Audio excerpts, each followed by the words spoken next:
Let me ask you, what if scaling your business could be fun?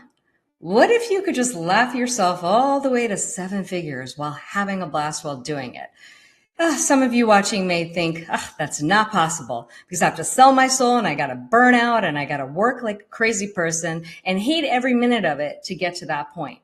But see, that's what I love about this show. This is Gloves Off. I'm your host, Dr. Kalpana Sundar, and I'm here to show everyone out there that there's a lot of distortion in the world. There's a lot of noise and there's a lot of mistruth that's out there. Because the reality is, I know people, including myself, that have been able to see past the distortion, see the real truth, and understand that we can create health, wealth, and impact in a whole nother way than what we've been told our whole lives. And that's what the show is about. So if you're new to the show, well, welcome in. This is Gloves Off, where we just get raw, we get real, and there are no rules, which I love. And if you have been watching, I love that you're back. I feel that the show is really evolving. Every time I do it, I find another layer about something that I want to talk about. And what I've realized is most of my guests are focused around health, wealth, and impact. So that's exactly what I love talking about. So today's guest is Meghann Conter. She's the founder of the Dames.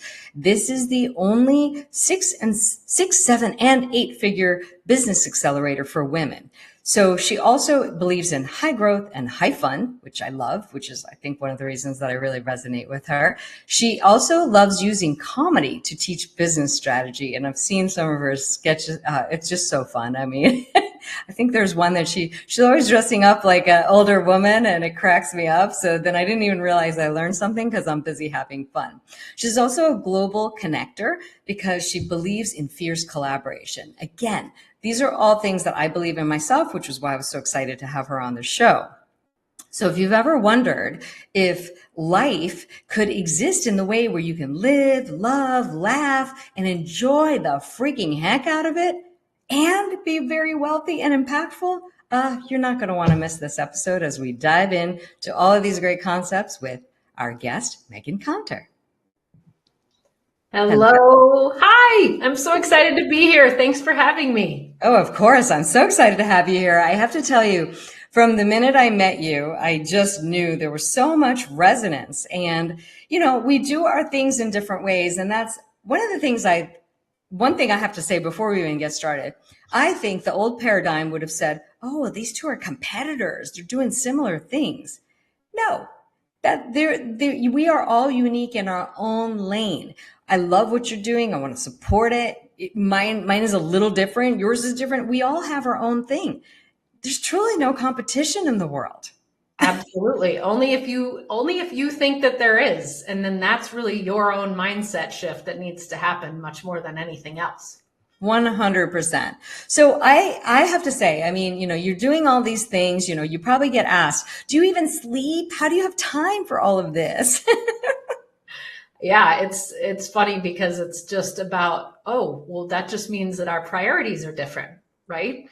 And if anything, I've kind of cut back on a lot of my activities and used to be that person who felt like I needed to be at every event, felt like I needed to be on every stage, felt like and really what I did was I increased my criteria and my boundaries so that my fun could be at the forefront. Because for me, what's fun is, performing an improv. It's creating my sketch comedy characters, being on fun podcasts like this one, and really lighting up stages that I go on and being able to facilitate transformation for my dames. And if it is anything else, it's usually a pretty clear no.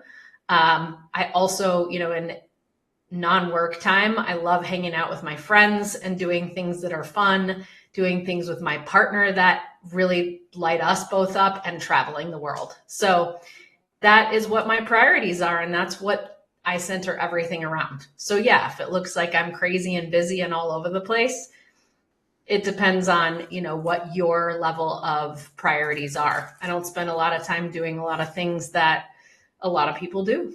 So I love that. And it's so straightforward because you're right. There's a lot of power in the no. So let's just kind of unpack that a little bit because I think most women out there are really in the yeses. Yes, Mm. yes, yes, yes, yes, yes to everything and everyone. So then they're just stuck because they're not saying yes to themselves. There's a lot of power in no because when you say no to other people, you're saying yes to you. So explain how that has transformed your life. I mean, it's just to unpack what you just said a little bit more. Yeah, I think it's a lot of it has to do with the journey that you're on and where you are in your business, what experience level you've had, kind of how many times have you been around the block? Because there's nothing wrong with the beginning stages where we're really just trying to figure out how do we make money, what's right for us, what do we enjoy doing, what don't we enjoy doing, but there's also a bit of scarcity that kind of comes with those first, initial steps in our businesses. And that's, if there's anything that I can recommend, it's doing the work, whatever that looks like for you, to get into the abundant state as soon as you can. And that looks different for everyone, right? And it depends on if you're spiritual or religious or whatever. I came from the spiritual world where, the old paradigm is that if you're spiritual, you don't need a lot of money. And if you're spiritual, you shouldn't have a lot of money because then that means you're taking from someone else. And we know that that's not true. And so for me, I went through that part of the journey in addition to overworking. There's no better way to experience what is better for you or how to say no than saying yes way too many times and having your calendar way too booked. Mm-hmm. To be honest, it took me longer than it quote unquote should have to figure that one out. But I think it's also because I'm pretty extroverted. And so I love being around other people. I get fueled by that. And quite honestly, the two things shifted that for me. One was the pandemic, and one was prior to that when I quit drinking. So, just being the extrovert where I was needing to be in all the rooms. And so I was trying to stay up late and, figuring out my natural rhythms after I quit drinking created this space where I go to bed at 8:30 and I get up at 5 and I have things to do. And so that really quickly helps me eliminate a lot of things that don't enable me to live in my highest level of output and energy for myself. And also made it so that I could schedule my mornings so that I have plenty of time to do my spiritual practices so that I'm starting off my day in an abundant way.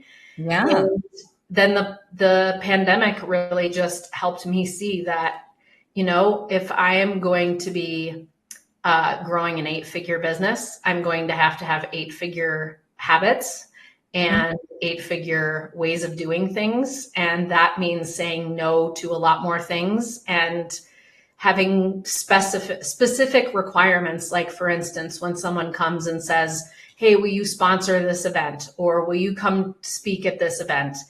I say the first questions out of my mouth is, what percentage of your audience is women growing 6, 7, and 8-figure businesses? Mm-hmm. And if they can't provide me with accurate actual data, it's a no, because I can't be in a room with people that aren't in my sphere and my audience. That will never help me grow. And it doesn't help them either. It's too far of a discord for them and for you. It's not just you. So that's important. Yeah. You said so many important things. So I just want to backtrack a little bit because it was a lot there in that short little segment you spoke, which I love. You have so much depth and, very little words. So I think let's go to the drinking first. Okay. Mm-hmm. Because to me, this is a powerful shift about drinking. And I know this because I experienced this myself. So I'm also an extrovert. I used to want to be in all the rooms and really, I haven't stopped. I mean, I just drink very rarely now. And, and a lot of people can't do that for various reasons. They say they can't for most people, it's one or the other, but I'm really good at that. I could not drink for a few months. Then maybe one week I go out a few times and have a couple of drinks because I feel like it, but it's under my control. So that's just how I am. And, everybody has the right to do how they want. But I realized that not drinking removed a lot of people out of my life that really probably didn't need to be there, because our connection was drinking, not anything more deep than that. So it allowed me to see who didn't belong in my life very, very clearly, because if that's all we could do together, it changed the dynamic.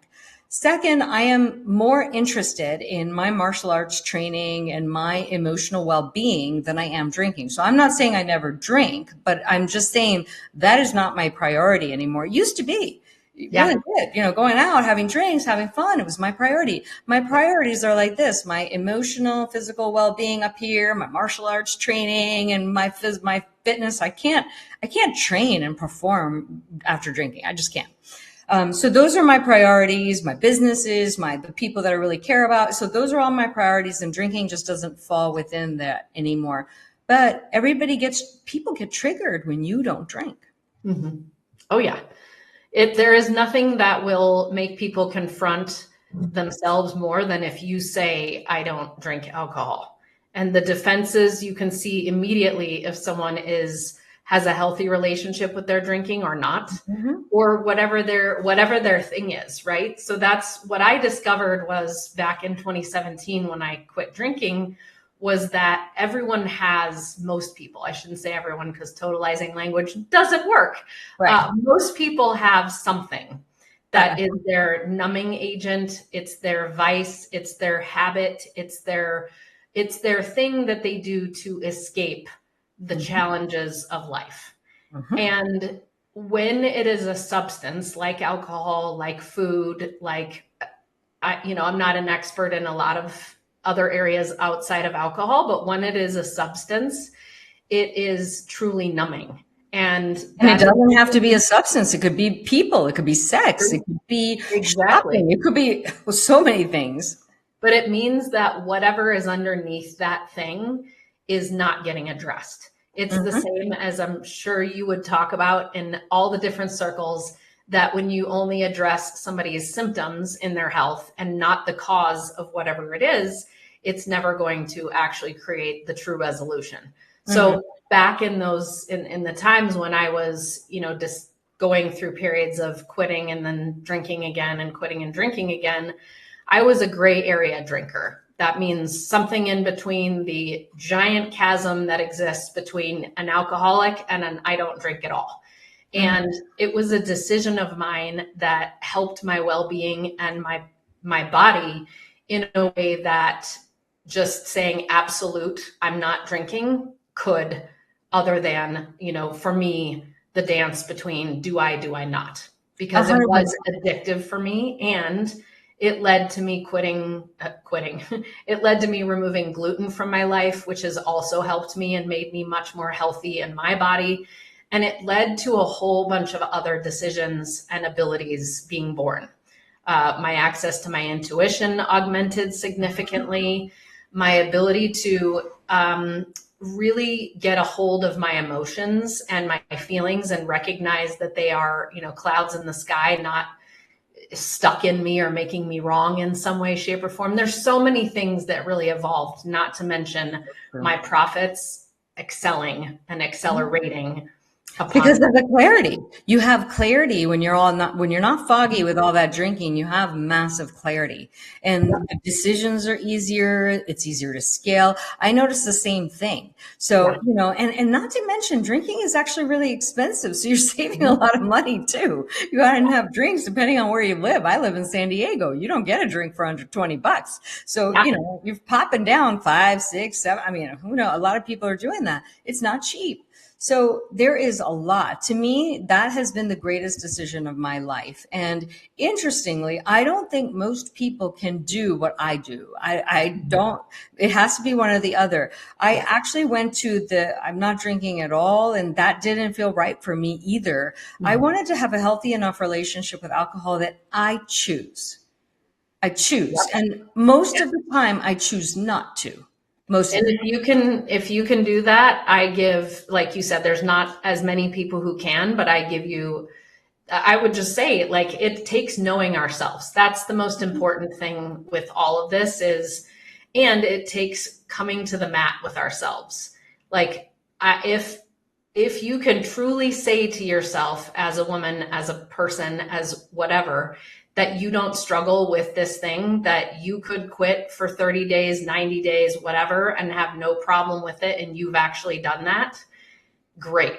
I just think that a lot of people are actually under the thumb of an addictive substance or an external factor that they don't want to admit that is keeping them swirling around the drain or keeping them from achieving their full potential. And that's where the problem is, right? So if we have to be really brutally honest with ourselves and say, 100%. and ever since I quit drinking, everyone comes to me and is like, how did you do this? Or I'm doing it too. And it's the best thing that's ever happened to me. And it takes a lot of chutzpah, let's just say. It does. And I love it that more people are doing it, actually. It's not a thing anymore as if before it used to be if you didn't drink, well, were you an alcoholic or, blah, blah, blah. It's not like that anymore. A lot of people are making these conscious choices not to. And I have to tell you, I struggled with it for a while. I really thought about just not drinking at all because I still wasn't happy with my relationship with alcohol. And I too have struggled with the relationship with alcohol for many, many years. I started drinking when I was really young, not a lot, but I'm just saying because to be a rebel with my parents were overly strict. I mean, I was drinking at, 14, 13, just because I didn't even really like it. I just wanted to do it because they didn't like it. And then it just evolved into some bad behaviors and just bad emotional landscapes. And just, it was really not helping me in my life in any way, shape, or form. After I moved to California, I made the decision. I actually became a hermit for a very long time because I was going through a lot of real layers, emotional cleansing and purging. And it was a real spiritual transformation for me, probably for about the past, it took about a year, to be honest with you, because when I moved to California, I didn't know many people. So my support systems were gone. I was stripped bare.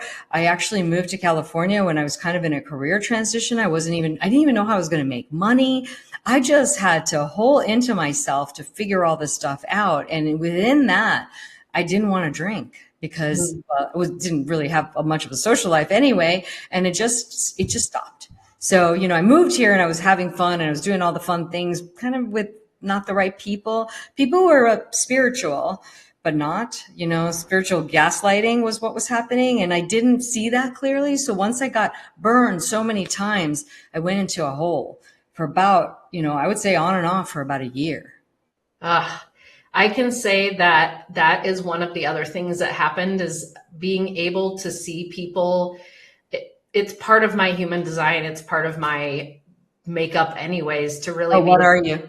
Through people. I'm a projector, a sonic projector. And one of my gates and many of my gene keys are about really authentically seeing people for who they are and knowing right away if we're going to be good for each other or we're not. And that goes back to the whole saying no thing, being willing to trust your gut and trust your instincts and trust your intuition, which I could not trust my intuition when it was under any kind of alcohol. So it's really, that's the biggest thing for me. And it's, everybody has their own journey with these things. But for myself, I always recommend to people to remove whatever that, if you can see that you're constantly tripping over an issue, that is the thing that has to be removed before you're really going to accelerate toward your vision. And if you don't have that big picture vision, that big picture mission, there's nothing wrong with you. However, there's probably something that you are doing that is dulling your ability to see it. And so looking at those things that you're doing that are maybe clogging your health in whatever way, shape, or form that is, or if there's any kind of substance use, or if there's any kind of relationship that you are consistently in, like I was with my ex-husband.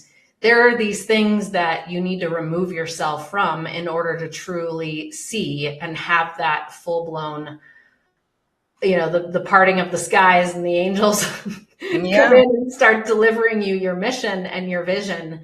And I remember that struggle for years when people would ask me, where do you see yourself in 5 to 10 years? And I just would get so resentful and so bitter about that because I didn't have that vision Mm. until I removed these giant obstacles.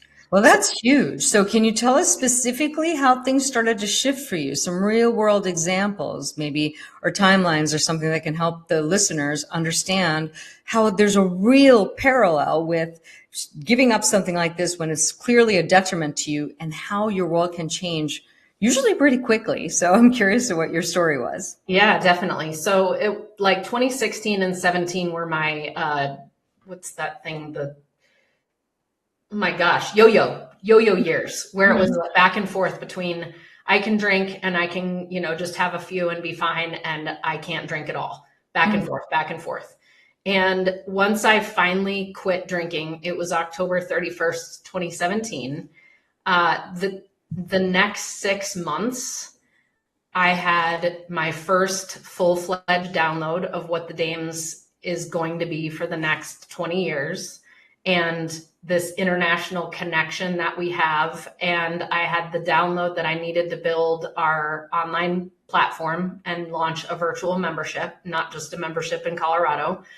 I got the downloads of how I needed to create our chapters and how I would expand our model to other states. And I just trusted that that was what I needed to do. And thank goodness, because the next year of building all of that really paid off when I decided to close my marketing business that I also had in conjunction with the Dames and go full-time Dames, and was able to experience a really, as much as possible, a positive pandemic experience in terms of having already built a virtual membership platform so that we could accelerate our growth during that 2-year period. I never would have been able to do that had I not listened to my intuition, which I wouldn't have even had access to had I not quit drinking. 100%. So Wow. that's just one example of being able to 3x our business and then 2x our business, and then, continue to grow and accelerate, add team members, add chapters, add members. Not to mention, I lost 15 pounds. I got super clear that I was in an unhealthy relationship and began creating the building blocks for myself to be able to, in a solid financial way, be able to leave the marriage with no scars or very little scars. And really to figure out what it was that I wanted in my life and what was fun for me. 2018 was when I went through my first year-long improv program and learned how to truly be an improviser. And 2019 was when I started developing my characters, and for the first time infusing my top value of fun into my business, when I, prior to that, had thought that wasn't possible. So there were it's just thing after thing after thing. Yeah. And it's, I have to tell you, I love what you said about the downloads. So I just want to share a little bit about an experience I just had. I have multiple different arms of my business that I'm building out. And there were some things that were not necessarily clear to me. And just last week, I woke up and it was 3 a.m. and it was massive downloads. They actually took about 3 hours. I felt like I was only up for 20 minutes. So I looked at the clock again. I saw it was 6. So I guess I'd been up for 3 hours. But it's almost as if the blueprint has been encoded inside of me. I don't know that I see the whole thing. I know the next steps, but it's so clear to me. Once I execute the first few steps, the next few steps appear, then the next few steps appear.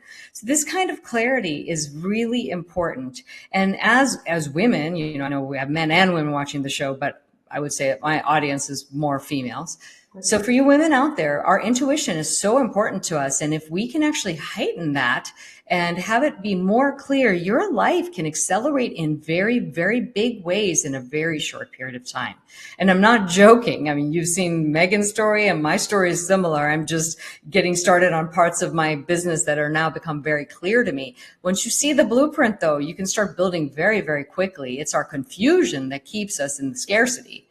Clarity keeps us in abundance. And it really opens up the doors to being able to figure out what is fun for you. That isn't the fake fun that I would call comes from drinking. Same. And like you said, removing the community that you used to hang out with, that was your drinking partners, Yes. whatever that looks like for every person. I know not everyone is an extrovert. So for some people that they drank because they couldn't be in front of other people otherwise. Right. I swear to you that therapy and or coaching is way better than drinking to get you Yeah. out and about and doing the things that you love. But Right. that whole thing that I mentioned about for the first time ever seeing palpably how I could incorporate my top value of fun.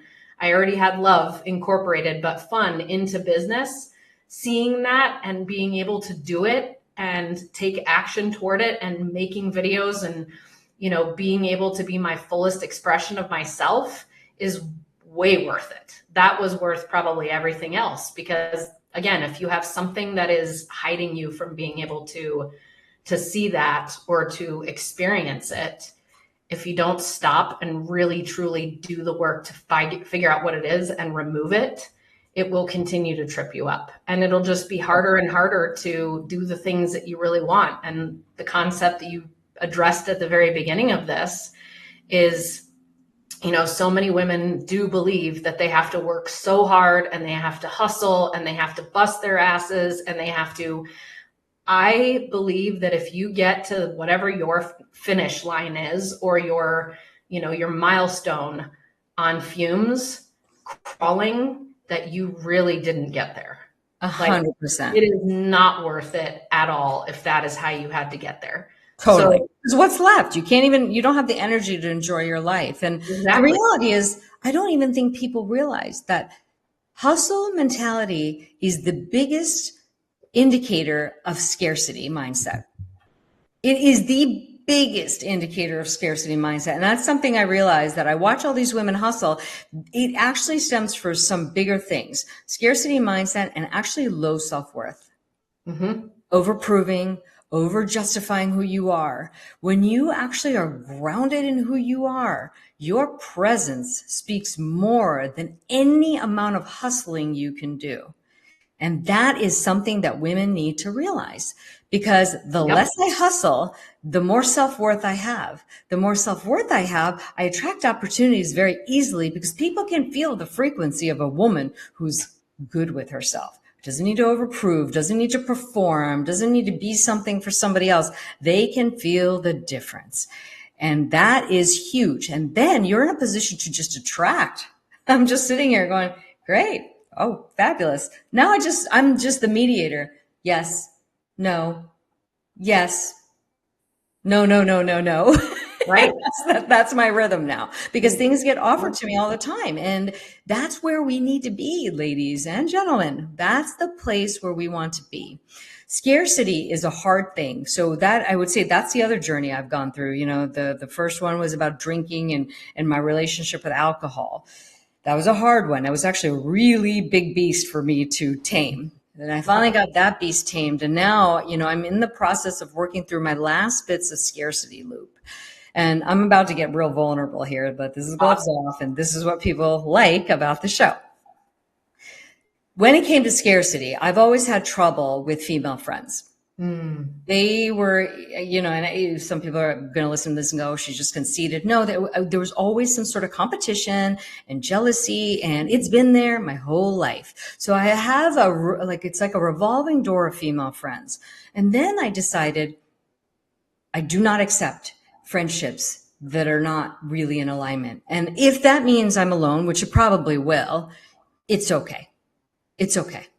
That I just had to get to that point. It's okay. It wasn't fun because it was really lonely. And I just started to remove friends out of my life. And literally I had nobody. And then what happened was very quickly after the clearing happened, I started to meet people that were really in alignment. And then I had one friend and I said, you know what? I'd rather have this one friend because she's truly in alignment rather than 15 that are not.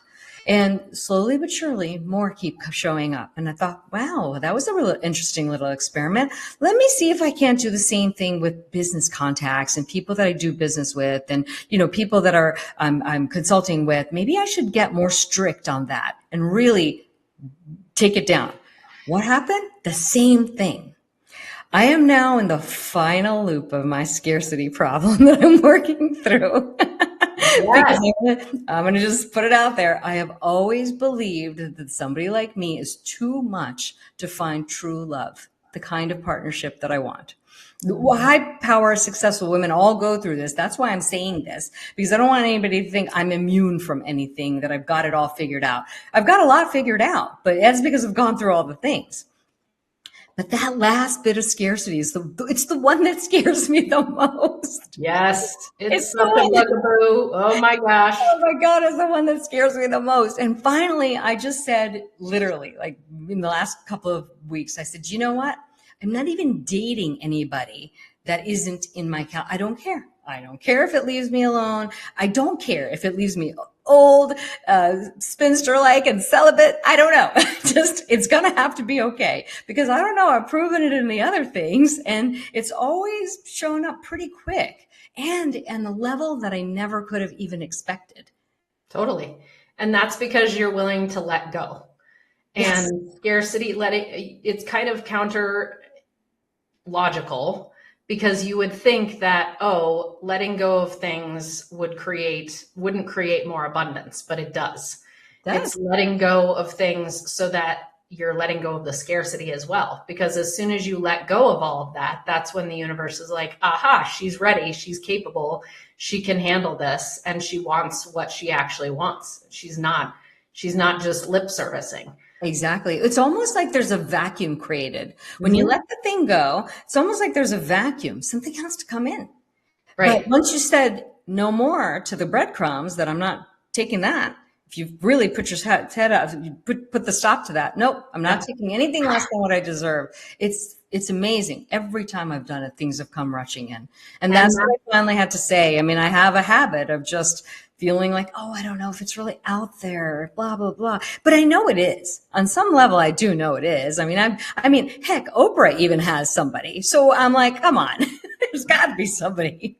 it's, there's so much in that. And yes, there is a vacuum that occurs, but that's why it's so important for women in this journey as they're going from scarcity to abundance, that when you create space, the only thing you should fill it with is love. Self-love is the number one thing to fill it with, 100. because then you are leaving that space open for other types of love. And if you fill it with other things that fill your calendar, that's going back into scarcity mode, right? Like, I've just cleared all this time from my calendar, but somehow I just filled it up again. That's because you didn't fill it with love. Exactly. But even more importantly, something that you said, I wrote down like 10 things, because the hustle culture itself is part of the paradigm that we're all shifting as women. This is not, I'm not male bashing here, so I want to state that right off the bat. The patriarchy that we're living in is designed to have control. If they don't have control, then they feel like, anarchy is going to break out and everybody's going to be, free for all. So of course, women don't feel like we can have women friends. We have been pitted against each other for decades. When we were all finally starting to get into the workplace, there were very few spots for us at the top. So women were pitted against each other for those very few spots. When women couldn't see other women at the top, they were like, well, this just isn't possible, because when you can't see it, you can't be it. So in the Dames, when we create a space for more six-figure women to become seven-figure women and seven to become eight, and we create a space for women who are in those lower stages as they are growing to whatever stage they want to be in, it becomes more possible because they can see other women who are doing it in a healthy and sustainable and aligned way. Therefore, they are able to do it.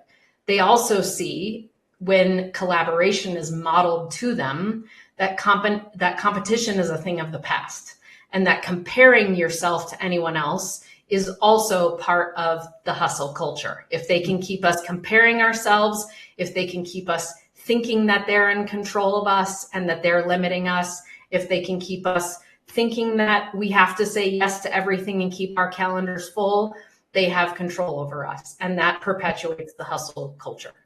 we have to be the ones as women to see that this world wasn't built for us. So it's time for us to build it for ourselves. Oh, I love that. And that's what we're doing. So true. So true. And it takes more conversations like this, more of this truth telling, more of bringing these things to light so women can see. Because if we're stuck in that patriarchy, and again, I want to say again that this is not about male. I have two sons, so I am not about male bashing. I love men. They didn't create it either. Yeah, they didn't create it, and it's just the structure that we're with inside, and this is part of the paradigm shift that we're all out to see. That there could be a whole new way of living that is beautiful and abundant and collaborative and loving, not with this scarcity, competition, cutthroat. Women can be the worst to each other. Yes. I've seen that in the worst ways. I mean, it's awful. And that's what I want to see a whole lot less of in this world. And one thing I want to say is that, I am actually a member of the Dames. So I had met Meghann a while ago and I was, maybe a little not sure of what it was going to be like. So I hesitated a little bit. Then I woke up one day with a download. I've got to do this. And I just knew. And so I've joined, and I have to say it's been such a positive experience, because not only have I met you, I've met so many other like-minded women that it actually helped with my scarcity mindset that there's nobody like me out there. Because I'm meeting women that are like me, doing their own amazing stuff. And every time I meet a woman, it's just, I just love it. And it's been wonderful for me. So I know a lot of people will say, oh, I don't know, another networking. It's not like that. It's just so different. It's raw. It's real. We're really connecting. Even though I've not met you or any of these other women in person, it's amazing how I feel very connected, because we are all similar. Totally. And that's what it takes, is a culture that has created that space so that you can walk into a love-filled space where competition is not tolerated. I mean, again, in quotes, right. But where collaboration is actually modeled, and where successful collaboration is modeled. Because it's one thing to say, oh, competition is a thing of the past and collaboration is a thing of the future, or it's right now, which is true. But it's a whole other to teach people how to collaborate. So that's really what I put into place starting in 2017, was our Power Partner training system to help women understand what are power partners. They're not just referral partners. They're each other's mastermind partners to get past challenges. They're each other's celebration partners, because women suck at celebrating our wins. Mm-hmm. And we become each other's business besties, which, let me tell you, when I replaced my fake drinking friends with my business besties, it completely transformed my life. Because there's no one better as a female friend than someone who gets you, because they are in it too, and they are getting through all the challenges that they have as a business owner and becoming more abundant mindseted, and they have a spiritual bend in life or whatever it is. And there's all kinds of different women who partner with different kinds of women in the Dames, because there's some who, they prefer the Christian groups of people, or they prefer those who are into, have little children and they're raising little children while they're growing their business. Or let's say that they're the nomads who love to travel and work in different places, like finding those other people who are similar to you, or even the diverse minded people who have a different way of looking at their business and their life. Those are the best people to be friends with and to truly come into collaboration with, and learn how to do that through a system that's been proven and set up for you, so that you can actually be actively part of this paradigm shift and know how to do it, know how to heal those wounds from, stabbing each other in the back in the old days, because that's what we were encouraged to do by the old white men club. Sorry. Exactly. No, it's true. It's like we don't need that anymore. No. Now I want to actually talk about the Fun Friends as this airs. That Fun Friends is already over, but you can know about it for next year. So I'm going to put, this is how to reach Meghann if you're interested in, signing up for the Dames or having, more conversation about it. But tell us about the Fun Friends. Yes. So the Fun Friends is the antithesis to the conference, right? Something where you go and you fall asleep and you have to see how many business cards you can accumulate, and exhausted by the time you leave. Fun Friends has fun embedded in it. And we have a 3-day event every year where we come together and we learn how to collaborate. We have plenty of time to get to meet our fellow dames. We learn in our businesses and we learn the things that are relevant to us right now as women growing our 6-figure businesses to 7 figures or 7 to 8 figures. We learn the things that we need to learn. And we come away having already implemented so much and come away with these complete downloads of what we want to do next in a fun environment while I get up there and, do my characters, and we have women who perform for us, and we make it so that it is truly a fun experience. And that up levels your business, which is absolutely. Oh, fun is not to be underestimated. And I was so excited to have been there. And honestly, I'll be there again, I'm sure, next year. But for any of you women who are really looking for, a group of women to see that there are other women out there like you, you merely want to consider it. I mean, I don't ever talk about something I'm not a part of. And, again, I hesitated too, because I just thought it was another networking group. Although I didn't think it was, I don't think I'd wrap myself head around what it actually was. And because we're not even a networking group. We're a business accelerator. And that's just getting rid of Google's terms that they've placed on us. And that's what we started out as. But it's understandable. You, as women who are growing high-performing businesses, really need to be in the right room. And that's what's important. You might be in a couple of different rooms, but make sure you're in the right rooms and that you know exactly what your plan is and you're working that plan to be able to grow your business with the other amazing people you're in that community with. And it's so important because, again, some of us are in 6 figures. We want to get to 8 figures. I love that there are programs for around each of those things, and they're very valuable. I mean, if I'm going to take an hour out of my day to attend something, it better be useful.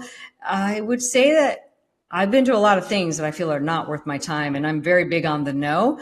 And whenever I join something, it has always been worth my while. I've learned something really important that I can then very quickly apply to my business and run with it. So I'm happy to report that.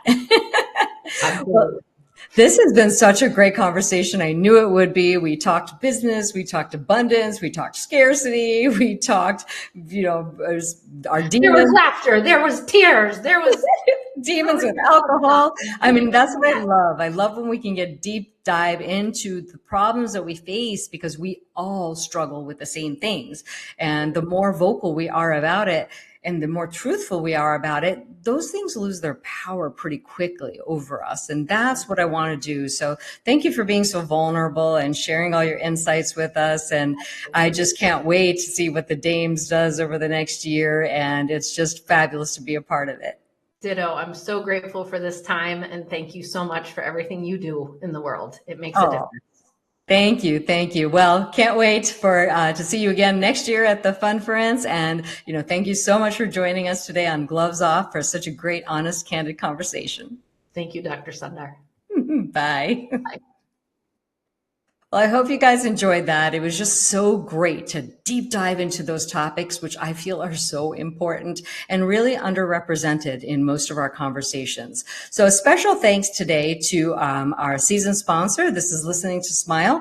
The whole show opener that I did in the beginning was done with their frequency music. And, we had them on the show a couple of weeks ago. So, you'll understand a little bit more. If you haven't, I should probably pop a link to that episode for later. But it's so cool how you can have frequency music that's specific to what you're doing, and it invokes a certain kind of emotion. So special thanks to them for sponsoring. And for anybody who's interested in finding more about me, this is my website. You can actually book a call with me. I love collaboration. So I know that I've gotten some messages from people on the show about, maybe connecting and whatnot. So if you're really interested in collaborating, I'd love to hear from you. There's the QR code up there. So I will see you guys next week for another episode of Gloves Off. Bye for now.